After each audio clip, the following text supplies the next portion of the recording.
Tell me about the day that your mother tried to run you over. It was a crazy day. I went and go pick up my children from Team Up, and as I'm getting my 3-year-old out of the car, she comes running out of the house like, oh, you did this and you did that. You posted this on Facebook. You posted that on Facebook. What did you post? It was a video of her throwing glass, little wet knots at me, and one of the glasses almost hit my 3-year-old. After the whole, she tried to stab me with the switchblade. She went in the house. I came outside the house because I was on the phone with my husband at the time, and she came from on the side of the house. So I'm thinking she's gonna get in her car and leave. I go down the steps because I'm still on the phone, not paying her no mind, and she was like, yeah, you bleep, and she backed up the car, and she proceeds to hit me.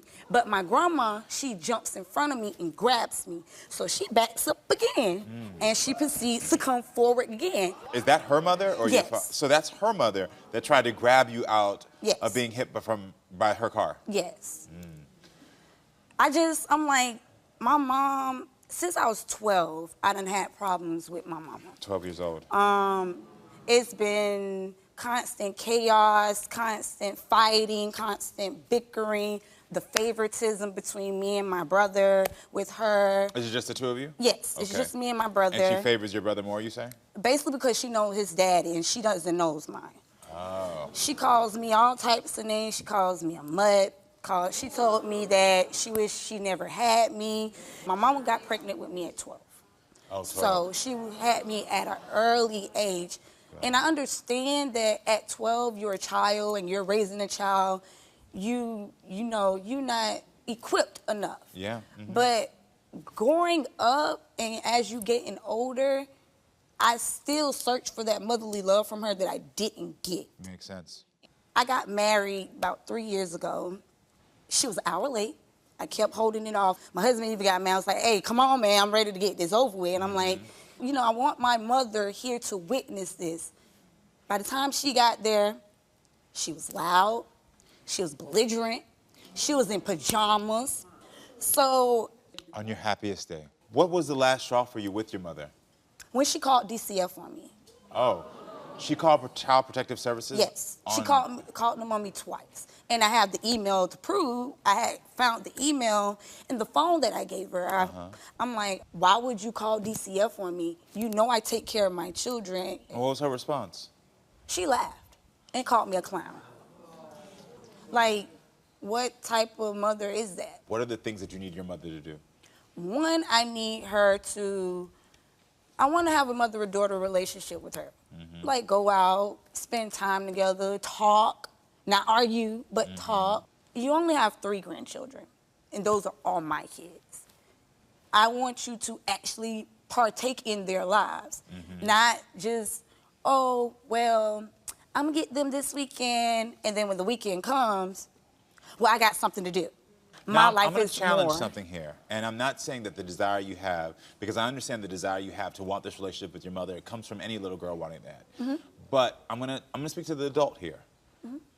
You're saying I want to go out and spend time with her when your mother has tried to run you over.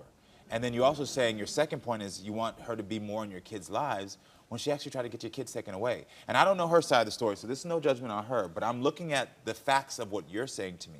So why are those the 2 things you want when she's tried to hurt you and tried to hurt your family? Because she's still my mom. She still birthed me. And my grandma always said, although she does what she does, she's still my mom. And I always have to love my mom. And that's the only thing that's keeping me not from wanting to just exile her out of me and my kids' life. Because she's my mom.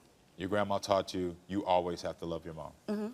Okay, makes sense to me. Well, I definitely want to hear your mother's side of her story. Let's see what Rosemary has to say about all this. So everyone, please welcome Rosemary to the show.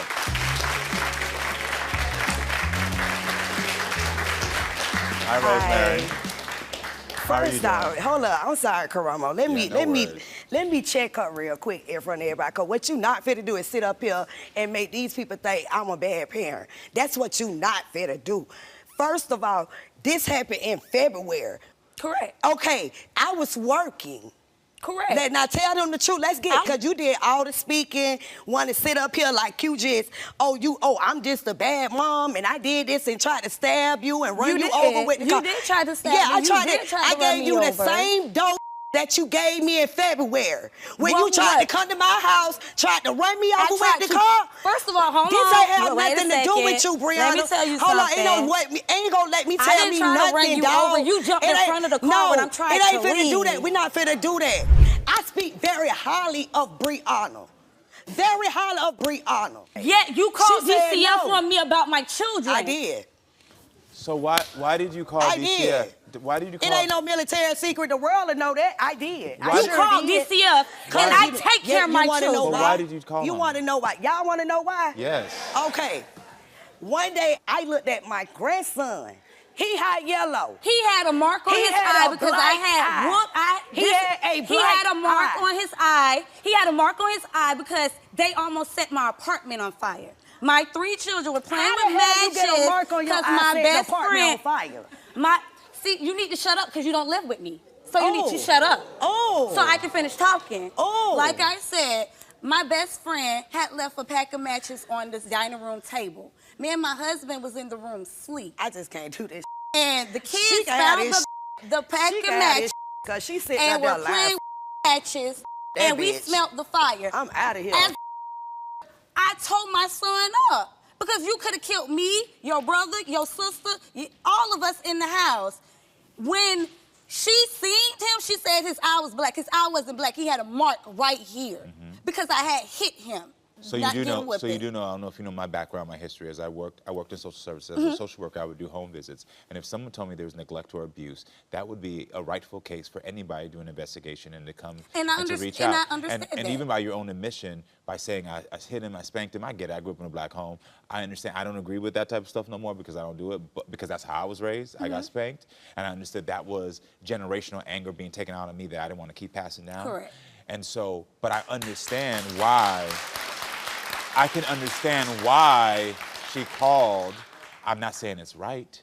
But I'm telling you. So there's a part. Because I have two sides of me. I understand a part of me that's like, as this talk show host, it's like, hey, I could, as a mother-daughter, I want to heal your relationship. I get it. But there's the other side of me professionally that's like, she made the right move by calling. But she did it in a vindictive way because when that situation happened, it wasn't about protecting the kids. It wasn't about protecting the kids. Okay. So and even what with I'm the gonna do, relationship with her and my grandma. So hearing what you said, I'm gonna give one shot. I'm gonna go back there and I'm gonna talk to your mom. I'm gonna go see what is she back there in the green room?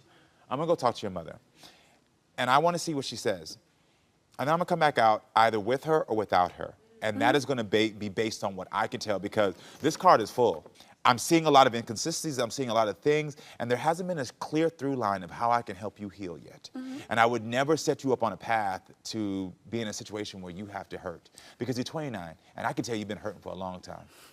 You've been hurting for a long time. I've been hurting for a very long time, and what she don't understand is that she it's not that she caused it, but she helped this pain because at the end of the day, I have a daughter, and I would never want my daughter to feel the way I feel about my mama. At all.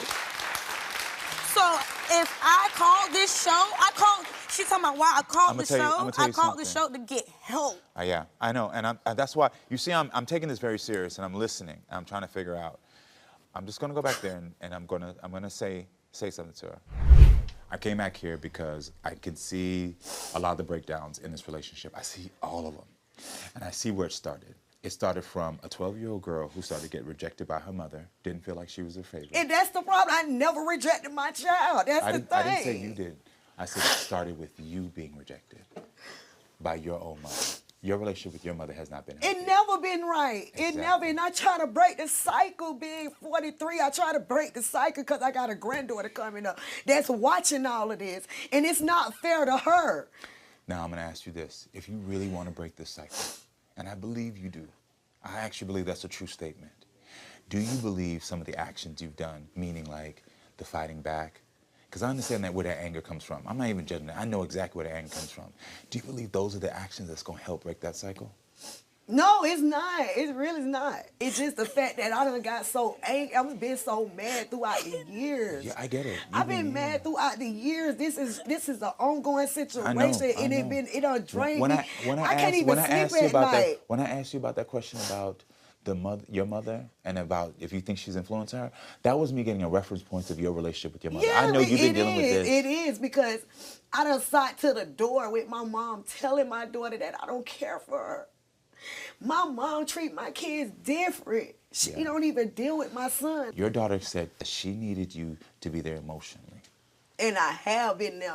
I know you saying I'm there emotionally. If your daughter's saying I don't feel like she is, there has to be something that you have to still understand. Briana.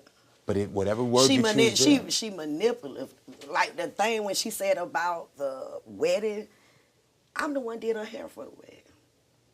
this is the thing. All of those inconsistencies, I wasn't there. What I do know is that you're saying you felt pain from your daughter, and your daughter saying she felt pain from you. Yeah, and the only way to solve that is if you both, first of all, make the commitment to not do anything physical to each other. No, I ain't. I'm at this. But point that's a now, commitment. That's a commitment. Yeah, this is the exact reason. I want to work it with her, but not with the husband. I get that. No, now, the second thing, because the thing is that y'all always going to say, well, I feel this way. I feel this way. And it's a tit for tat always. But as her mother, when you go tit for tat and say, but she hurt me and she did this, there has to be somebody got to be a boundary somewhere. It got to stop. And that starts with me. So you get it. I see the growth in you. It starts with me. But see, when you were out there and you saying, I don't talk bad about my kids, but you talk bad about hers, you overstepping that boundary. Yeah, I am. But you gotta understand, like you gotta tell, like I always told her, you gotta tell the truth, man. I do. Tell the truth about that. I understand that hurts you, but her truth for right now is her truth. Yeah, it's hers. And your truth is your truth. I just want you to be able to show her that, listen, I want to set this boundary. I won't hit you. We're not doing anything physical. And then also, I'm going to make sure that I don't come at you in the wrong way. And I think that's the first step. Yeah. Can you commit that with your daughter? Yeah, I can. I absolutely can. No, I'm grabbing your hand because we're going back on that stage. Okay. I believe in you. Okay.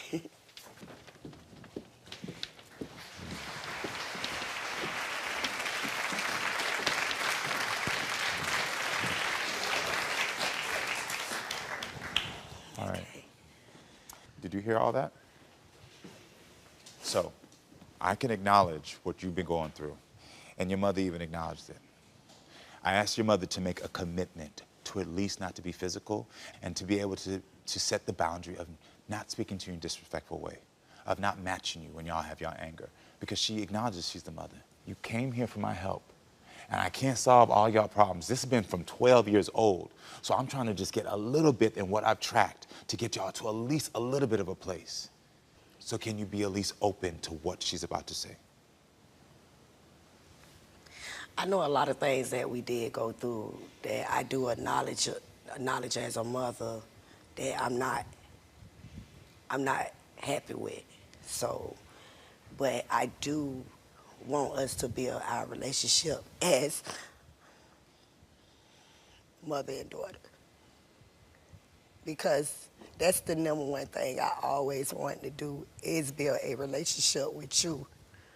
So I'm willing to build that relationship and that communication, but we have to be honest with each other. She's committed. Because I'm not perfect, and you're not perfect too. You got your flaws, I got my flaws. But we have to break that barrier. I just want my mama, that's all. That's all I've been wanting was my mom. And all I just want her is to love me. Just love me. That's all. Right now, she just needs you to acknowledge her pain. And I acknowledge it totally with her. Can you give your daughter a hug? Do you want a hug from your mother? Absolutely. Do you want a hug? Absolutely. Yeah.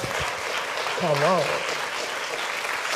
And I always say time is precious to me. You feel me? So anytime you need to talk to me, you can always call me and talk to me. I might joke a little bit because you get mad with me because I be joking, you know what I'm saying? But that's just your mama. That's how I cover up a lot of, that's what you have to understand. I cover up a lot of pain because I joke a lot because I be hurting. But at the end of the day, you gonna always be my princess, no matter what, because you look like me. So this is the thing. She made the commitment right here today to not get physical and to also to make sure that she doesn't start disrespecting you. At least what that is a one step so y'all can learn better communication. And if you can at least do that, step one of communication will lead to more steps. Yeah. Do you believe that? I wish y'all the best of luck, all right? Good luck to both of you. Do you love the Karamo Show? Yes! Well, we're back for season 2, so make sure to subscribe to the Karamo Show.